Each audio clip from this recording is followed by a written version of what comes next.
So first off, we've been getting followed by these so-called police officers. We've been getting followed for about no, they didn't. They stopped over there. They didn't stop following us. They stopped over there to see which way we was going so they can come around. So we should be expecting them down there. Now, at that point, I had got out of the car because the house that we were at, we were there to see the owner of that house because he was showing it to us, okay? And I was in the backyard and I was walking from the backyard toward the front. As I'm walking toward the front, they're riding down the street from the exact way that I said that they would come from. And they see me walking toward the front, so they decided to do a U-turn. Look, they turning around right now.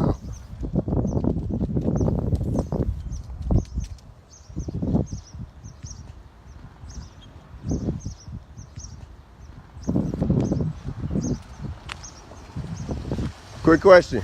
Is it a reason that you're following us? Yeah. What? Before y'all go forming y'all own opinion, they both just admitted to following me. The one in the passenger seat was the one that was speaking, and the one in the driver's seat was the one that was nodding in agreement with the passenger seat, right? And when I asked them, was there a reason that you guys are following me? They said, yeah, and the driver agreed and nodded his head, right? Okay, now let's see their reason. Is it a reason that you're following us? Yeah. What? I'm not following you, but we took a report here for a larceny the other day. So y'all just followed me for about 7 miles, right? To a house that y'all didn't even know I was going to tell me that y'all was following me because you took a report for a larceny at that house the other day and not that day. Took a report where? At this address. It was vacant. There is Okay, can we start by getting like both of your badges number?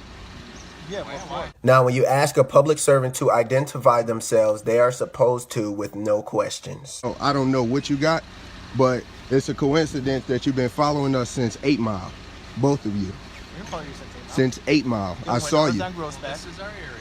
We're allowed to patrol the area. Okay. Right. But well, I'm just letting you know the reason why I drove by the house was that we took a larceny. Well, you didn't just drive by the house, though. We was going down Grossbeck. You followed us down Grossbeck. Right? Okay. You turned around down Grossbeck. We're not following you, but we did drive by this street, and I'm telling you why I went by this street. Listen. When we turned, I'm very aware of my surroundings. Let me go ahead and say that, as you should be, right? I can't come and go down these streets? No. There's not a reason, but I saw you guys following me, and I didn't really like that. Yeah, we're running a license plate. Running the license plate? What reasonable suspicion or probable cause did you have to run the license plate because you need either or? Okay, but quick question. Did I stop you? And if you did have a reasonable suspicion or a probable cause, then how come you didn't pull us over? No, you did not stop me. Okay, so then what is it? But because you are following me. I'm allowed to follow who I want to follow. He just admitted to following me, which is harassment, okay? For those of y'all that don't know, okay, and think that, oh, harassment, that's not following. Here's a Black's Law Dictionary, okay? Law Dictionary. Let's read this definition of harassment.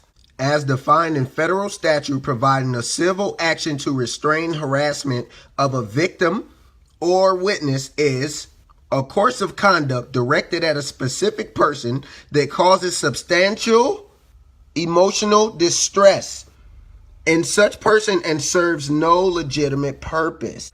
2 agents from the Warren, Michigan Police Department not only harassed me, but did not identify themselves when I requested.